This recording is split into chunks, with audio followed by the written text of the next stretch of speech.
noite a todos, sejam todos muito bem-vindos, igualmente aos nossos amigos que nos assistem através da plataforma virtual.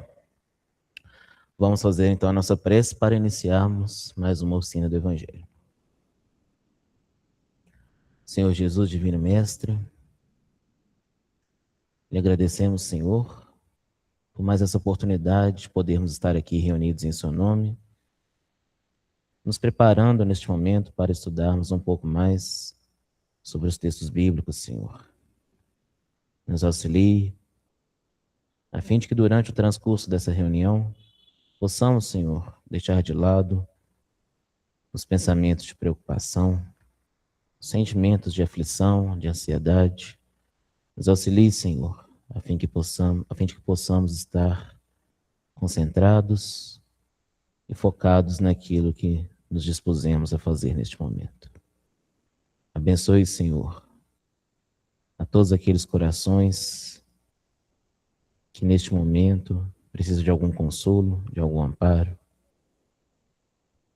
Abençoe, Senhor, aos nossos irmãos desencarnados que se encontram aqui nessa casa, em tratamento, buscando respostas, buscando lenitivos, buscando os bálsamos necessários para o refazimento na nova realidade ao qual se encontra.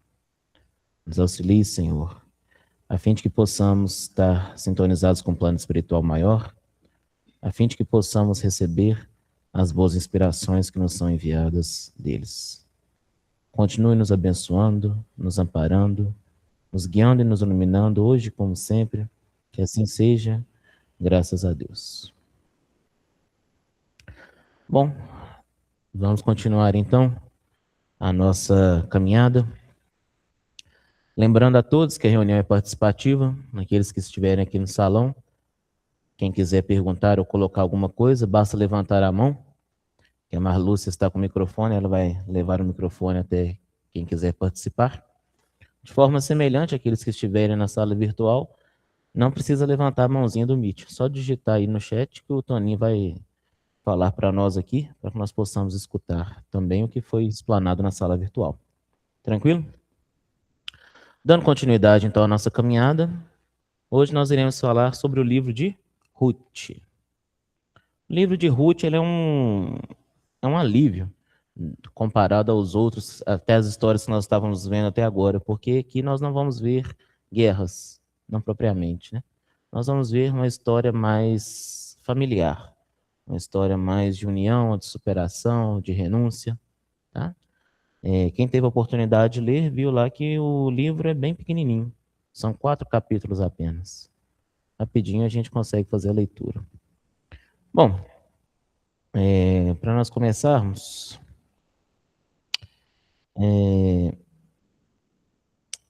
só uma curiosidade aqui, no cânon hebraico, Ruth integra aquilo que nós conhecemos como Ketuvim, que são os escritos, tá? Então, caso vocês forem procurar lá, está na parte dos escritos. Aqui no nosso cânon cristão, da Septuaginta, da Vulgata, o livro está posicionado entre Juízes e 1 Samuel. Tranquilo? Como a gente tinha falado, em meio a esse dilema moral que a gente viu lá no livro de Juízes, Ruth ele surge meio que como um oásis, tá? Ele vai falar muito sobre graça, sobre uma esperança messiânica, esperança de salvação. O livro começa assim. Eu não trouxe minha Bíblia, mas a tradução é mais ou menos a mesma. No dia em que os juízes governavam, houve fome na terra. E um homem de Belém de Judá foi viver como estrangeiro nos campos de Moabe. Então, qual que é o contexto dessa história aqui? O contexto dessa história é que havia fome na terra. Então, a população estava passando por fome. Tá? Essa narrativa, nós vamos ver depois, mas ela está muito interligada com o nascimento de Davi. Nós vamos conseguir interpretar isso posteriormente. Quem que escreveu esse livro, né? Antes de mais nada. O escritor, o autor do livro, a gente não sabe quem é. Tá? Alguns atribuem, o Talmud atribui a Samuel, estudiosos mais modernos não entram em consenso quem escreveu esse livro. Alguns vão defender que foi... Boa noite, El.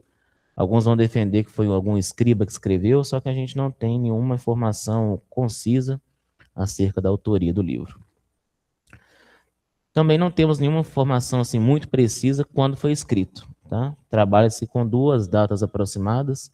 A primeira delas ali na época de Salomão, século X a.C., em função do vocabulário arcaico que tem na obra, e também porque o livro tenta legitimar a linhagem de Davi. Nós vamos entender isso mais para frente também.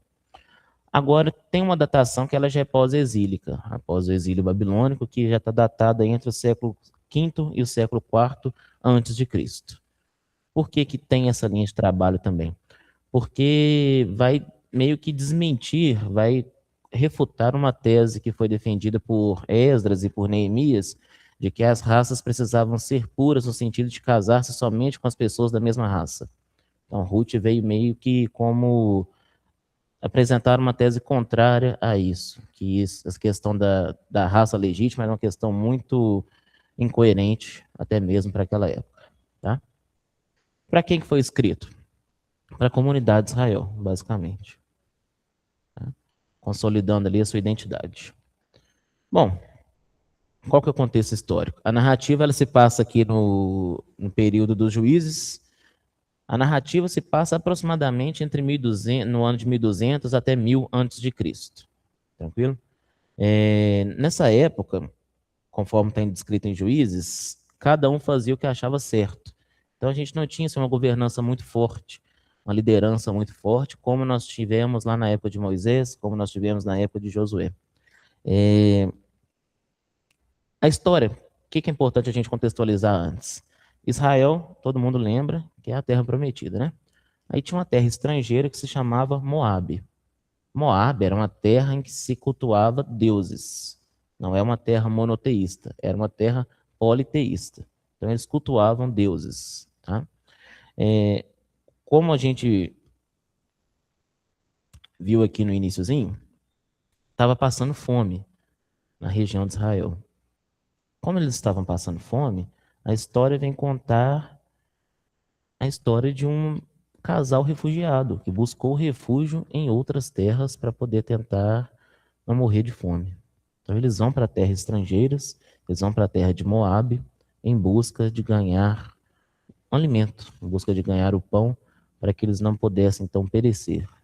Tamanha a fome que estava assolando a região. Tá? O que é importante nós entendermos aqui nesse livro? Vocês já ouviram falar sobre o levirato? Levirato? Tá. O que acontecia? Contexto judaico. Se um homem casado morria sem filhos, o que acontecia?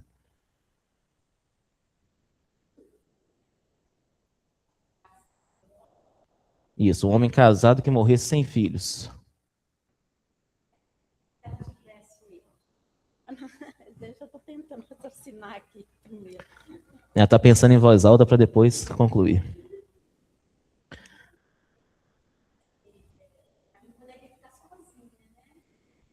Just...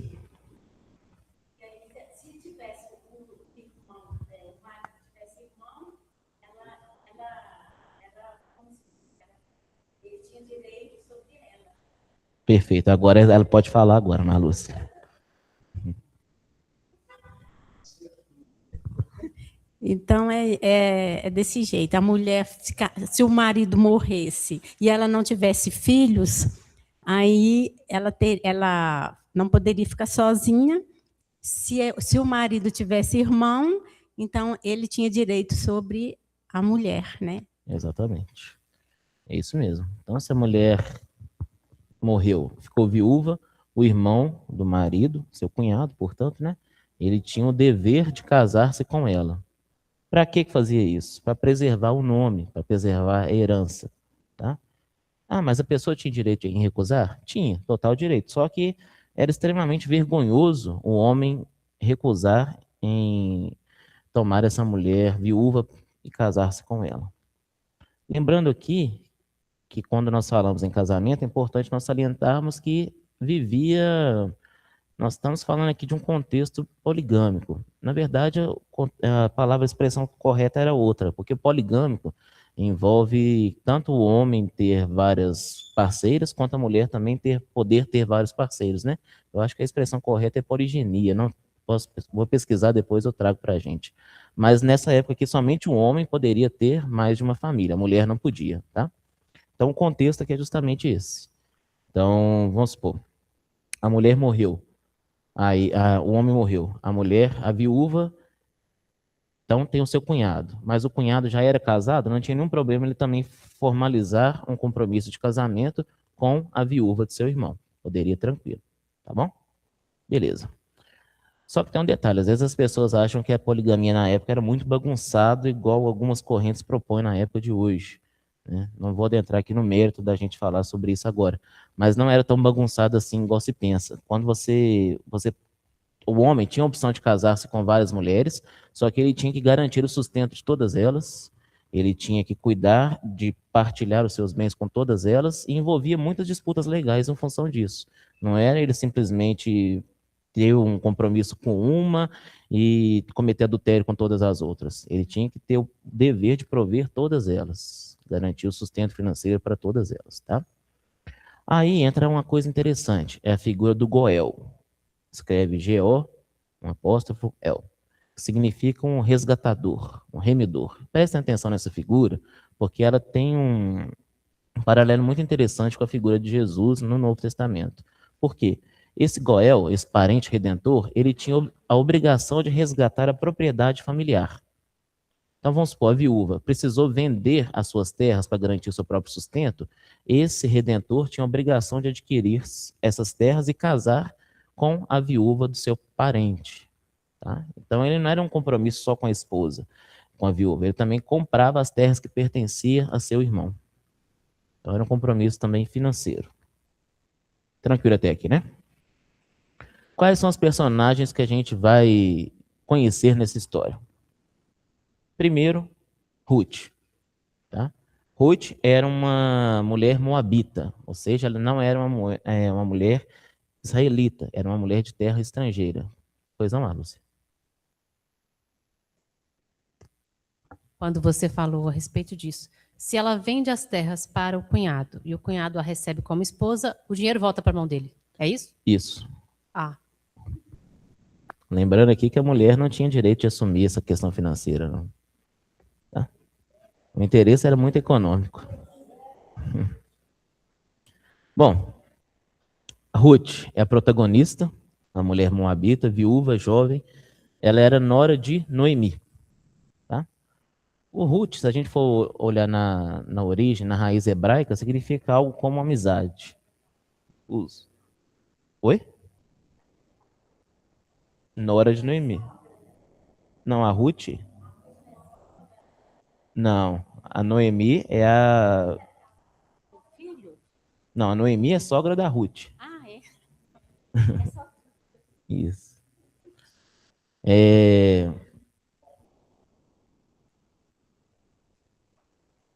Ah, tá. É que ela perguntou aqui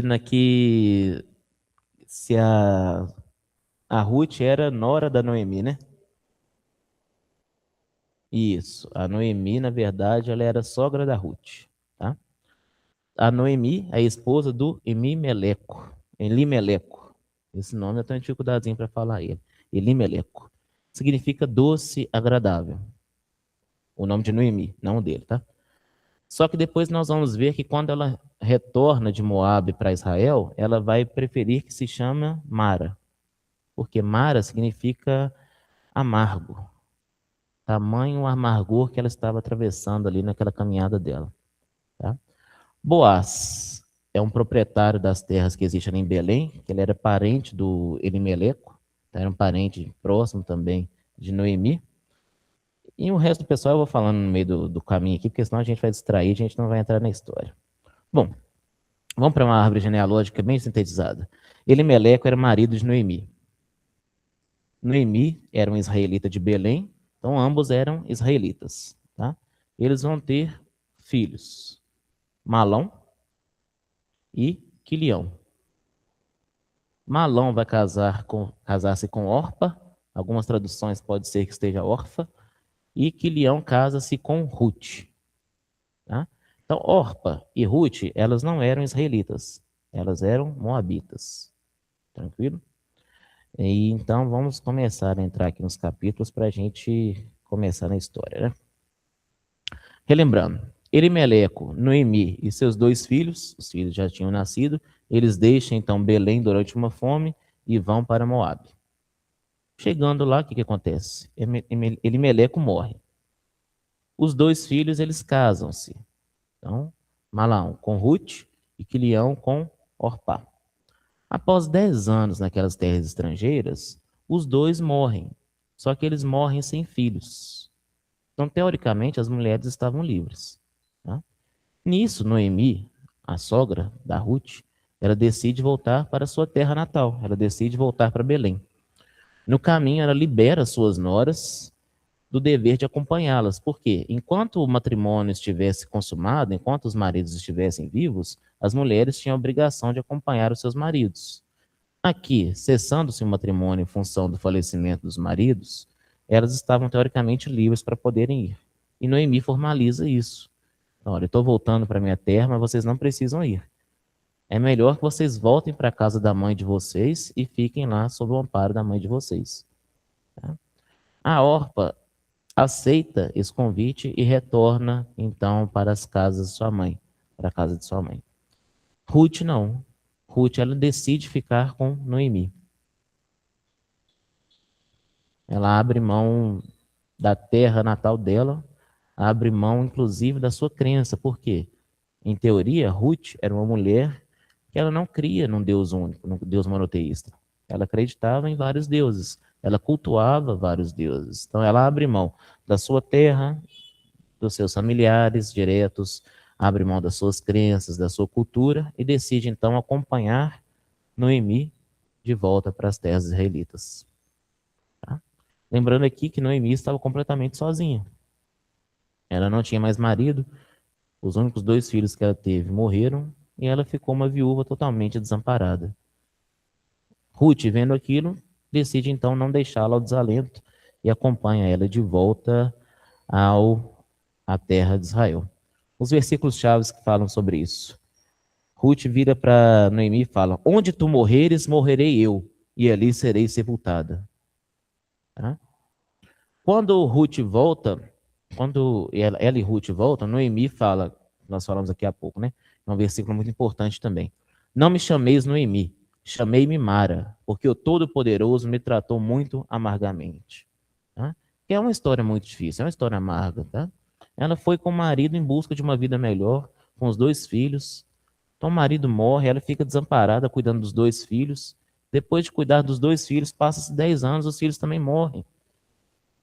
Não é uma história assim de desamparo. Tá? Tem uma expressão dentro do estudo do cristianismo que se chama a noite escura da alma. Não sei se vocês já ouviram falar. É como se você estivesse passando por aquela noite em que você sentisse que você está completamente desamparado por Deus. Você não vê mais a presença de Deus na sua vida. Era como se Noemi estivesse passando por essa noite escura. Que ela não via mais a mão de Deus sobre ela. Só que isso era só uma aparência, porque nós vamos ver que, na verdade, os planos que Deus tinha para Noemi, para Ruth, eram planos muito maiores. Tá? Bom, um detalhe sobre Ruth aqui que é importante nós exaltarmos. A fidelidade da Ruth aqui de acompanhar a sua sogra, ela nasce de pura espontaneidade, não tinha mais nenhuma obrigação. Ela já se encontrava livre do dever. Tá? Eles chegam, isso é importante, quando elas chegam nas terras de Israel, estava no iniciozinho da colheita, do período de colheita. Tá? Lembrando aqui que nós estamos falando de uma sociedade agrária, tá? Uma sociedade muito diferente daquilo que é hoje. Então, toda a economia girava em torno de processo de plantio, de colheita, era uma agricultura mesmo. Tá? No capítulo 2, Ruth vai espigar nos campos. Vocês sabem o que é espigar? É o resto. Como é que funcionava? Plantava-se. Depois do processo de plantio, esperava-se o tempo necessário, começava então a hora de colher, né? Depois que deu os frutos. Vinham os coletadores, eles tinham uma espécie de... Era um trabalho totalmente manual, tá?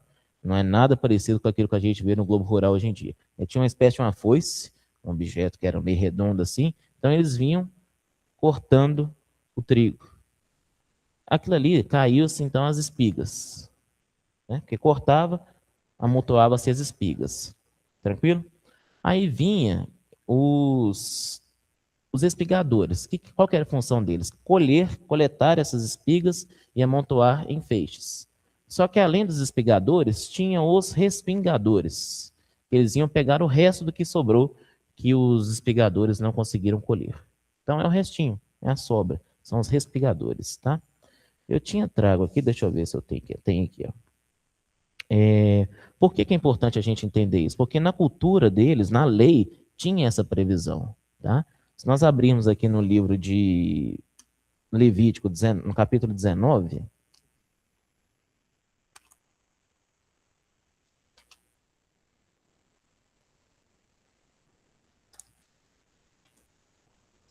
Levítico 19, no versículo de 9 a 10. Vou ler aqui, ó. Lembrando que isso aqui entenda como se fosse uma lei. Isso aqui nós estamos falando de lei. Quando também fizerdes a colheita da vossa terra, o canto do teu campo não cegarás totalmente. Cegarás aqui é com esse, não é de cegar, em questão de visão, é cegar de colher, tá? Não cegarás totalmente, nem as espigas caídas colherás da tua cega. Semelhantemente, não rabiscarás a tua vinha, nem colherás os bagos caídos de tua vinha. Deixá-los ao pobre e ao estrangeiro. Eu sou o Senhor vosso Deus. Agora vamos lá em Deuteronômio, capítulo 24. Deuteronômio também é um livro sobre leis, vocês lembram, né? Em momentos diferentes, mas é como se fosse uma nova representação da lei. Deuteronômio, capítulo 24, versículos de 19 a 21. Quando no teu campo colheres a tua colheita e esqueceres um molho no campo, não tornarás a tomá-lo. Para o estrangeiro, para o órfão e para a viúva será, para que o Senhor teu Deus te abençoe em toda a tua obra das tuas mãos. Quando sacudires a tua oliveira, não voltarás para colher o fruto dos ramos. Para o estrangeiro, para o órfão e para a viúva será. Quando vindimares a tua vinha, não voltarás para rebuscá-la. Para o estrangeiro, para o órfão e para a viúva será. Então, o que estava previsto na lei? As sobras da colheita, elas não deviam ser utilizadas pelo proprietário da colheita, elas deveriam ficar para aqueles que não tinham condição de seu próprio sustento. Então, aqui nós estamos falando de quem? Dos estrangeiros, das pessoas doentes, dos órfãos, das viúvas. Qual que é o contexto, então, dessa história da Ruth? A Ruth, ela vai atrás desse alimento, das sobras de alimento. Tá? Então, ela não estava vindo atrás de trabalho, não é como se ela estivesse trabalhando nessa colheita, porque isso não era função da mulher, no caso aqui. Tinha os coletadores, tinha os espigadores. Ela foi respingar. Normalmente, essa respingação era feita por mulheres que se encontravam em situação de desamparo, em função aí da viuvez, da orfandade, daquilo que for. Tá? Aconteceu, então, que ela foi respigar nesses campos, e por acaso, que narra aqui na Bíblia, tá, essa expressão, por acaso, ela chega ao campo de um homem que se chama Boaz. Boaz, aí acontece o acaso, ele era parente de Elimeleco. Tá? Boaz chega, cumprimenta seus trabalhadores, é a primeira vez, inclusive, que é mencionado o nome de Yahvé no texto bíblico diretamente, em forma assim de bênção, né? E aí ele pergunta, quem é essa jovem estrangeira? Aí eles explicam, essa mulher é a nora de Noemi. Noemi já era conhecida em função de tudo aquilo que ela passou. E ele toma providências excepcionais, é um homem muito generoso, por quê? Ele convida a Ruth para beber água com seus trabalhadores, ordena que os homens do campo não assediassem a Ruth e manda deixar mais espigas caídas de propósito. Ou seja, ela não vai pegar só os restos. Ela não pode pegar da colheita, mas então vocês vão deixar cair de propósito para que ela possa conseguir colher mais espigas. Tá? E Ruth, então, prostra-se diante de Boaz, depois dele falar essas coisas com ela. O texto fala que ela estava com a face perto da terra já. E ela fica maravilhada com a bondade dele. Aí Boaz responde, o Senhor recompensa a tua obra, sob cujas asas viestes buscar refúgio. Essas asas aqui, esse manto, em algumas traduções, tem um significado muito bonito também, que nós vamos entender lá no capítulo 3, porque volta a mencionar essa mesma expressão. Ruth, ela volta para casa com cerca de uma efa de cevada. Efa de cevada, eu fiz uma conta aproximada lá, dava 22 litros, convertendo para quilos, era algo em torno de 13 a 15 quilos de milho, que era o suficiente para se alimentar durante vários dias, até mesmo algumas semanas, dependendo do consumo, tá? Para 2 pessoas ali, talvez durasse até semanas. Ou seja, em um dia, ela conseguiu um alimento suficiente para vários dias. Ela não precisava retornar aquele trabalho penoso no outro dia, porque ela já tinha conseguido um alimento muito, quantidade suficiente para poder garantir o seu sustento, tá? Isso aqui não precisa da gente tratar, porque nós já falamos aqui indiretamente, né? O que acontece? Ruth, eu não coloquei isso daqui, mas é importante a gente falar. Ruth, ela se alimenta e o restante ela deixa para sua sogra, Noemi. Num primeiro momento eu fiquei meio assim, nossa, mas por que ela não levou para Noemi primeiro, né? Então, será que a Ruth está sendo egoísta? Mas depois me veio um choque de realidade que a Ruth tinha que ficar trabalhando no campo o dia todo e talvez precisasse de um alimento antes de fazer qualquer coisa, né? Porque senão ela ia padecer ali, ela ia falecer ali, desfalecer. Porque ela estava trabalhando, é um sol quente o dia todo. Então ela tinha necessidade de se alimentar. Então o texto narra bem isso, ela se alimenta, ela cuida de si e depois cuida da sua sogra. Lembrando que ela não foi egoísta, ela comeu aquilo que ela precisava e repartiu o resto. Um detalhe aqui interessante é que Boaz também, ele orienta que ela se alimente também do pão que ele servia para os seus próprios empregados, colocando ela numa condição de igual, como se fosse realmente uma responsabilidade dele. Qual que era o hábito daquela época? Como o pão era muito duro, não era esse pão macio como nós conhecemos hoje, molhava-se o pão numa espécie de um vinagre, de um vinho. Aquilo ali tinha uma certa acidez também e servia muito como alimento, mas também refrescava em função do calor que eles sentiam ali. Então dava aquele tom meio cítrico, meio avinagrado, e ela conseguia refrescar-se comendo pão e utilizando ali do vinagre que ele comprava para poder propiciar isso aos próprios empregados. Bom, já falamos sobre o processo dos ceifeiros, dos espigadores, dos respigadores, já falamos sobre essa parte legal. Tá tranquilo até aqui? Tá, né? Essa história é mais tranquila da gente assimilar. Tá aqui a continha. 3 a 15 quilos mesmo. Capítulo 3. Ruth, ela volta para casa e Noemi pede a ela para fazer o seguinte, olha, se banhe, se perfume, se vista com as suas melhores roupas e vá ao encontro de Boaz, onde ele irá estar dormindo após a colheita. Qual que era o costume da época, vocês lembram? Lembra, né, gente? Não foi ontem essa festa. Depois da colheita, fazia-se uma festa. Tá? Fazia uma festa para poder celebrar a colheita. Então, comia-se muito, bebia-se muito. E aí, é nesse contexto aqui que Ruth, então, manda Noemi ir ao encontro de Boaz. Boaz era aquele parente que era proprietário daquelas terras que tinha ajudado a Ruth. Ela fala para ela, coloca sua melhor roupa, toma um banho, passa um perfume e vai ao encontro dele. Por quê? Na hora que ele for dormir após a festa da colheita, você vai deitar-se sobre os pés dele. O que é isso, né? Um negócio esquisito. Mas tem um porquê, tá? Nós vamos entender daqui a pouquinho. No meio da noite, como era de ser, né? De repente, Boaz acorda, tenta mexer os pés, tem uma sujeita esquisita lá no pé dele, dormindo lá no pé dele. Né? Aí, no escuro, né, gente? Quem que é você? Não, eu sou a Ruth.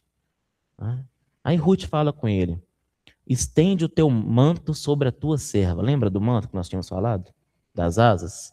Estende o teu manto sobre a tua serva, porque tu és o remidor.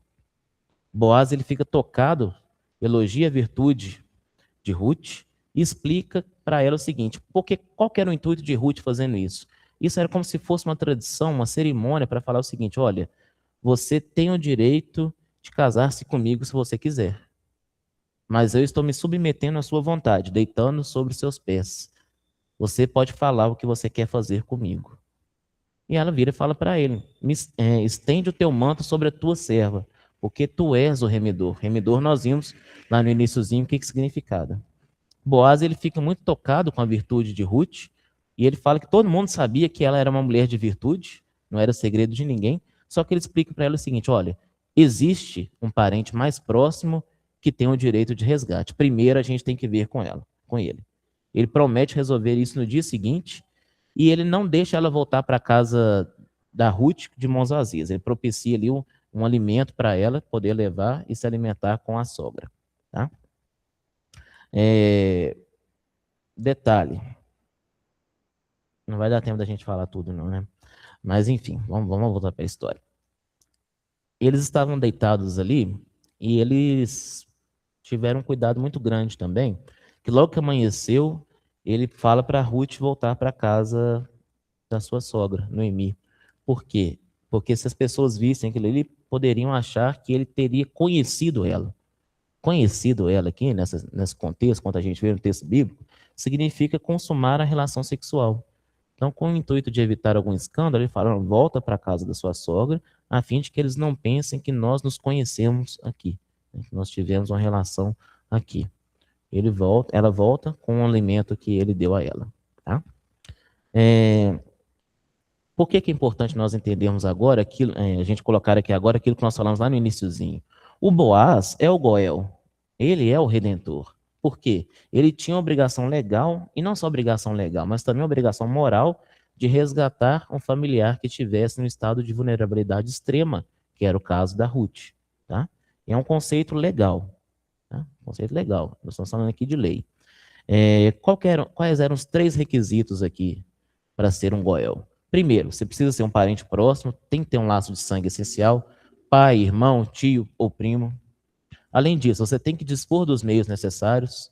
Quais eram os meios necessários? Você tem que ter a capacidade financeira para poder custear aquilo e você precisa ter a disposição de agir. Tá? A lei previa recusa? Previa. Você poderia recusar, só que você tinha a penalidade de ser envergonhado publicamente. Boaz reunia as 3 condições. O parente anônimo que ele vai pedir, ele tinha as 2 primeiras, só que ele recusou a terceira, porque ele não tinha uma disposição para agir. Tá? Ele vai recusar. Vocês lembram como que aconteceu essa recusa? Para abreviar a história, foi o seguinte. Ele chama, então, 10 anciões. Qual é o plural de ancião, Fernando? De ancião, anciãos ou anciões? Anciões, né? Obrigado. Então, ele chama 10 anciões da cidade, coloca eles sentados e vira para ele e fala, olha, você tem o direito de comprar as terras que pertenciam ao Elimeleco. Você tem todo o direito de comprar as terras que pertenciam a eles. Contudo, se você comprar as terras, você também tem que assumir um compromisso com Ruth. Você tem que casar-se com ela e amparar a Noemi. Ele fala, não, as terras até que eu tenho interesse, mas em formalizar o compromisso com a Ruth eu não tenho. Por quê? Pode causar problemas para minha própria família. Ele já era casado. Então existia ali uma disputa legal. Então ele fala, não, melhor que você então fique com as terras e assuma Ruth. Como é que ele fez isso? Vocês lembram? Tirou o sapato e entregou para o Boaz. Era assim que os israelitas, passou a bola, era assim que os israelitas faziam. Passou a botina, literalmente, né? Então, acaba então que ele consegue então formalizar o matrimônio com a Ruth. Boaz consegue formalizar esse matrimônio, tá? Só para a gente voltar um pouquinho aqui, para a gente entender qual foi esse ritual da redenção aqui que envolve isso. Quando a gente fala do processo de preparação, o que a Noemi falou para Ruth fazer? Tomar um banho, perfumar e colocar vestes melhores. Qual que é o significado disso tudo? O banho é uma purificação ritual, tá? Como assim? Não é nada místico, tá? Quando a gente toma um banho, é como se a gente estivesse tomando um passe, não é? Não dá uma renovada nas nossas energias? Quando a gente toma um banho de manhã cedo, a gente começa o dia melhor. Quando a gente vai dormir, a gente toma um banho, a gente dorme melhor. Então, o banho é como se fosse esse refazimento das energias, né? E tinha um simbolismo naquela época muito forte também. É como se ela tivesse assim, olha, estou me purificando internamente, tirando essas energias ruins, esse cansaço, essa desesperança e me preparando então para poder estar em contato com energias, com situações melhores, né? Então ela pede para se perfumar, era ungir-se com os óleos aromáticos da época, né? Como se fosse um sinal de nova etapa de vida. Quando a gente limpa a casa e a casa fica toda perfumada, não parece que é uma nova casa? Parece que está entrando num lugar diferente do que estava antes, dá aquela ressignificação para o próprio ambiente. E vestes melhores, ou seja, vestir-se com dignidade. Não mais com roupa de viúva. A viúva tinha um hábito de vestir-se com roupas feias, roupas tristes. Não coloque roupas melhores, se apresente melhor, né? Ruth então se deita, vai à eira após Boaz adormecer. Era um espaço neutro, era um espaço público. Ela deita aos pés, não na cama, né? Um gesto hebraico ali, como se fosse de apelo, estava abaixo dele, nos pés da cama, uma submissão respeitosa. Ela se deitou ali porque ela quis, né? Ela descobriu os pés de Boaz, descobrir aqui no sentido de retirar o manto, tá? Ela já sabia que os pés existiam, ela só tira o manto. Então é um convite simbólico que envolvia ali no judaísmo, esse convite ao pacto, esse pedido de proteção. E o local e a hora, por que ela fez isso de noite? Para garantir a discrição, sem comprometer a honra dos dois, porque ninguém veria. Então ela poderia realmente fazer aquilo sem comprometer a honra de nenhum dos dois. A negociação pública que nós falamos aqui ocorreu na porta da cidade, era um tribunal oficial de Belém. Boaz convoca essa reunião e o parente recusa, tira a sandália e aí acaba com isso. Bom, para a gente terminar aqui no capítulo 4 já, quais são os versículos chaves desse capítulo? Ruth, capítulo 4, versículos 9 e 10. Sois hoje testemunhas de que comprei de Noemi tudo o que pertencia a Elimeleco, e que temei Ruth, a Moabita, por minha mulher. Capítulo 4, versículo 14. Bendito seja o Senhor que não te deixou sem um remidor. Capítulo 4, versículo 17. E as vizinhas, daqui a pouco eu falo isso, porque o que acontece? Ruth vai ter um filho com Obed, com Boaz. Obrigado, gente. Minha memória para nome ultimamente está ficando horrível. Não só para nome, né? Eu acho que a idade está chegando, a memória já vai cada vez ficando pior. Mas, enfim, ela tem um filho, o filho que se chama Obed. Obed, vocês sabem quem é Obed? Obed, ele tem um outro filho que se chama Jessé. E Jessé, quem que é Jessé? É o pai de Davi. Por que é importante a gente estar falando dessa história toda? O que significa o livro de Ruth? O livro de Ruth está falando o seguinte: olha, a bisavó do maior rei do povo hebreu era uma mulher estrangeira. O que Emmanuel fala no livro A Caminho da Luz, que foi um dos grandes problemas do povo hebreu? O exclusivismo religioso. Eles achavam que eles tinham a salvação somente para eles. Eles eram extremamente avançados em termos de cultura, de fé. Graças a eles, nós tivemos aqui na Terra a instituição da crença no Deus único. Só que qual que era o grande defeito deles? Ok, existe um só Deus. Esse Deus é somente nosso. Todos os povos estrangeiros são vistos como inimigos, são vistos como impuros perante o povo hebreu. E eram extremamente exclusivistas. O que a história de Ruth demonstra? Não vem com esses papos de exclusivismo, não, porque a bisavó de Davi era uma estrangeira. Se não fosse ela, não tinha existido Davi. A linhagem toda passa por ela. Tá? Nós estamos falando aqui de uma linhagem que começou em Noemi, uma mulher refugiada em terras estrangeiras, que perdeu seu marido, perdeu seus 2 filhos e ganhou uma filha, que era sua própria nora. Ruth trata Noemi como se fosse a sua própria mãe. Ela abandona a mãe dela para ficar com Noemi. Ela volta então para Israel. Chegando em Israel, eles enfrentam o quê?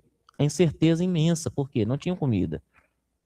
Ruth, então, vai atrás do alimento, dos restos de alimento, para poder garantir a subsistência daquele núcleo familiar composto, por enquanto, por 2 pessoas, né? E o tempo passa, ela consegue, então, consumar esse matrimônio, ela consegue ter um filho, e desse filho vem um outro filho, vem um outro filho, vem Davi, e através de Davi que a gente chega em Jesus. Por quê? Como é que o profeta tinha falado? Que o Messias viria da linhagem de Davi. Olha só. Então a gente está falando o seguinte, que Deus escolhe as pessoas pelo coração. Não é pelo local que elas nasceram, não é pelas terras que elas ocupam, não é pela família ser, no conceito da época, pura ou não. Deus escolhe aqueles que têm boa disposição. Deus escolhe aqueles corações que querem fazer com que as coisas aconteçam. Tá? Se a gente for olhar num lado mais espiritual, muito provavelmente Ruth e Noemi já eram espíritos conhecidos há muito tempo.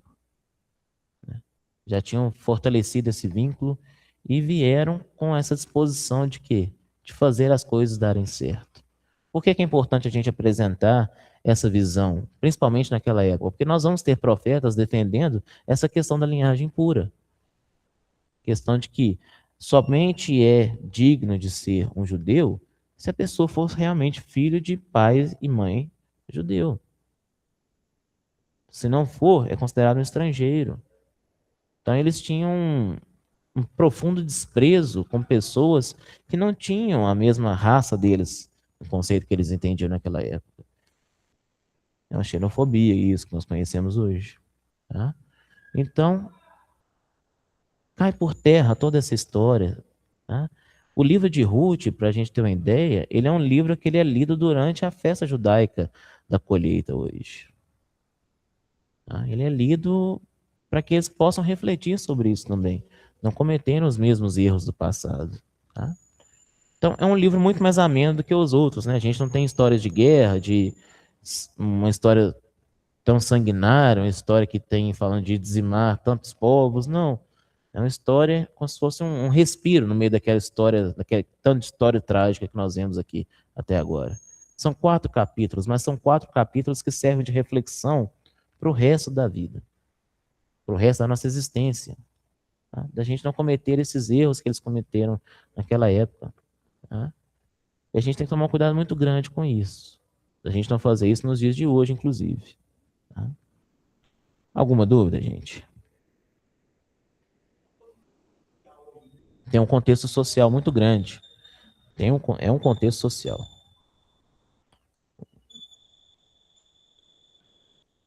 Alguma dúvida? Tranquilo? Então, é isso. Vamos encerrar. Semana que vem a gente retorna.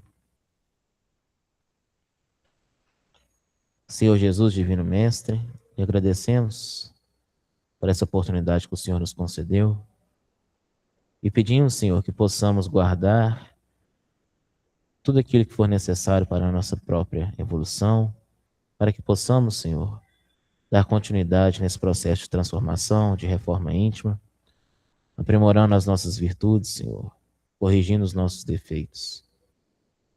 Nos auxilie, Mestre, a fim de que nunca nos falte a oportunidade do trabalho em sua vinha. Nos dê sempre a oportunidade, Senhor, de continuarmos tendo interesse em estudar, termos o interesse, Senhor, em conhecer o seu Evangelho, em praticá-lo em nossas vidas. Nos auxilie, a fim de que possamos, Senhor, sermos trabalhadores melhores, possamos deixar a humildade cada vez mais falar mais alto dentro de nós, Senhor, deixarmos de lado o nosso orgulho, a nossa vaidade, o nosso egoísmo. Possamos, Senhor, focar naquilo que realmente importa para Ti, acima de nossos próprios interesses, Senhor. Nos auxilie a fim de que possamos nos reconhecer na condição de servos. Nos auxilie, Senhor, a fim fim de que possamos manter acesa a chama da necessidade de transformação e de renovação em todos os dias da nossa vida, Senhor. Que assim seja, graças a Deus.